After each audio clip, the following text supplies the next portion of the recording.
आज आपने जिस नीचता का परिचय दिखाया है, अपने मेघनाथ से घोर पाप करवाया है लंकेश, उसके बाद मुझे भय है कि कहीं वासुकी का श्राप फलित हो गया तो। नागराज वासुकी, तुम्हें यह श्राप देता हूं कि जिस प्रकार तुम्हारे पिता के आदेश से मेरे लोग मर रहे हैं, वैसे ही एक दिन तुम भी अपने पिता के आदेश से ही मृत्यु को प्राप्त होगे। एक भयभीत स्त्री से ऐसे कटु शब्दों की ही अपेक्षा थी मुझे। जो मैं कर रहा हूं वो नीचता नहीं, रणनीति है। नीचता वो है जो विभीषण लंका के वीरों के साथ कर रहा है। आपकी आज्ञा ने जो मेघनाथ से घोर पाप करवाया है लंकेश, माया ही सही, किंतु एक स्त्री के रूप की निर्मम हत्या का पाप हुआ है उससे। कहीं आपकी अगली आज्ञा उसके अंत का कारण ना बन जाए लंकेश।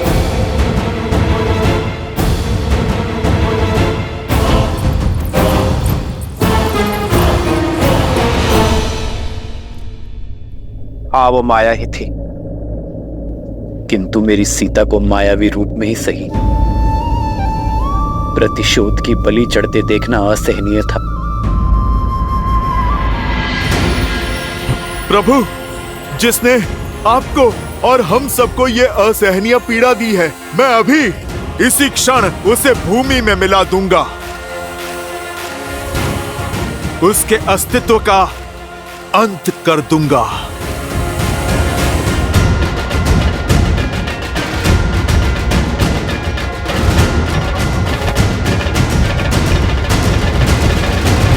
उचित का अनुमान तुमने, अंत आवश्यक है। इंद्रजीत ने अपने कर्म से अपनी मृत्यु का मार्ग निश्चित कर लिया है। नीति और शास्त्र के अनुसार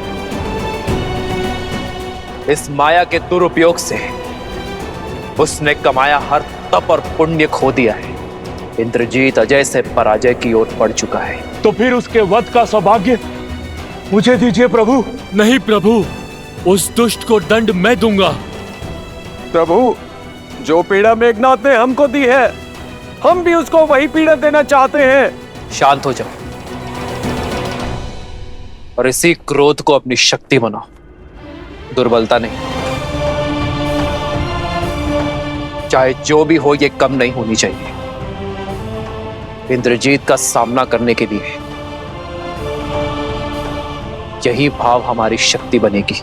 क्रोध और घृणा मेरे भीतर अग्नि बनकर मुझे भीतर से जला रही है भैया।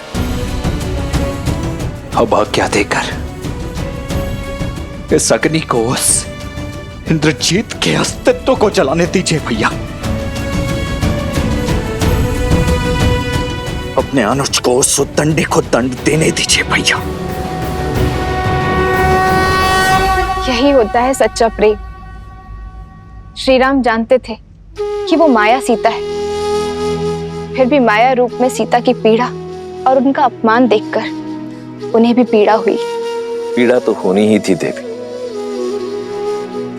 क्योंकि जिससे हम सच्चा प्रेम करते हैं, यदि उसे कष्ट पहुंचाया जाए तो हमें पीड़ा होना स्वाभाविक है।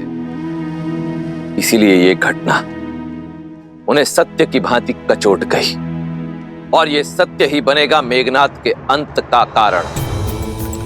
क्योंकि माया रूप में ही सही, परंतु एक स्त्री के साथ किया गया अमर्यादित व्यवहार अक्षम्य अपराध है, पाप है। समय आ गया है देवी। श्री राम के बल को तोड़ने का प्रयास करने वाले रावण के संबल के टूटने का, उसके सबसे प्रिय, सबसे शक्तिशाली अस्त्र, उसके पुत्र मेघनाथ के उससे छिनने का, श्री राम के विजय रथ तले रावण के अहंकार के कुचले जाने का। मेघनाथ से घोर पाप करवाया है लंकेश, उसके बाद मुझे भय है कि कहीं वासुकी का श्राप फलित हो गया तो। कुंभ, मैं जितना रावण को जान पाया हूं, यह योजना उसी की है। पहले इंद्रजीत को भेजा हमारा साहस तोड़ने के लिए, और अब हमारा टूटा हुआ मनोबल मिट्टी में मिलाने के लिए। वो एक नया प्रहार करेगा। इंद्रजीत को अगले उद्देश्य के लिए भेज चुका होगा वो। ठीक कहा प्रभु, अवश्य ही इंद्रजीत निकुंबला देवी के यज्ञ में बैठ चुका होगा।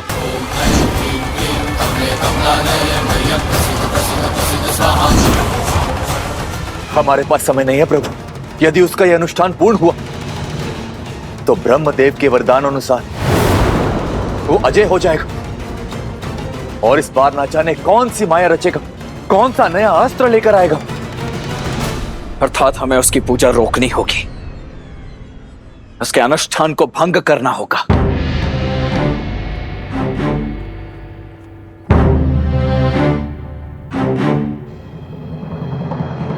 परंतु किसी की पूजा भंग करना, उसमें व्यवधान डालना अधर्म है, राक्षसी कर्म है। यही सोच रहे हैं ना आप भैया? आज तक यही युद्ध हम पूर्ण मर्यादा के साथ लड़ते आए भैया, परंतु शत्रु जब मर्यादा की समस्त सीमाएं लांघ जाए तो क्या शत्रु को हम मर्यादा की अवहेलना करते देखते रहें? गरिमा को तार तार होते ताकते रहेंगे? धर्म को रोकने के लिए अधर्म का बल अर्जित कर रहा है वो भैया। इंद्रजीत की पूजा निश्चित रूप से हमारे उद्देश्य को, धर्म के पथ को धूमिल कर रही है, और हमें उसे रोकना ही होगा भैया। भैया वो पूजा अधर्म की स्थापना के लिए हो रही है, इसलिए उसे भंग करना ही धर्म है। अपने पिता महाबली कुंभकर्ण की हत्या का प्रतिशोध लेने के लिए मेरी भुजाएं तिलमिला रही हैं महाराज। मैं और मेरे सेनापति सज्ज खड़े हैं अपने शस्त्रों के साथ। तो जाओ, निकुंबला क्षेत्र की सुरक्षा बढ़ाओ।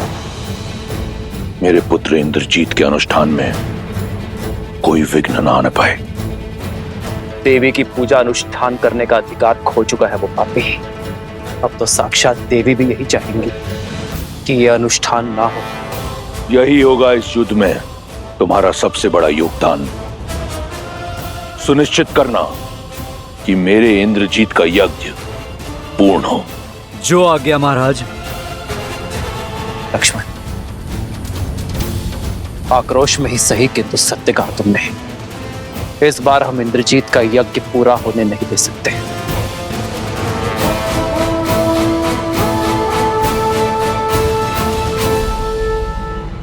ओम ह्रीं निकुंबले सर्वशत्रुस्तंभ्यबाद्य बाद्य फट्। ओम ह्रीं निकुंबले शत्रुस्तंभ्यबाद्य बाद्य फट्।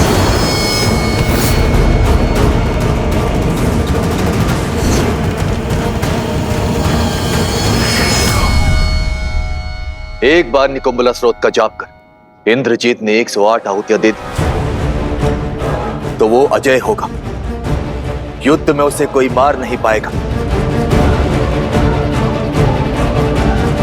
हमें उसकी आहुतियां पूर्ण होने से पहले ही इस यज्ञ को भंग करना होगा। ओम ह्रीं निकुंबले सर्वशत्रुस्तंभ्यबाद्य बाद्य फट्। विभीषण जी, आप केवल उस दुष्ट तक पहुंचने का मार्ग बताइए। उसके लिए 3 पड़ाव पार करने होंगे।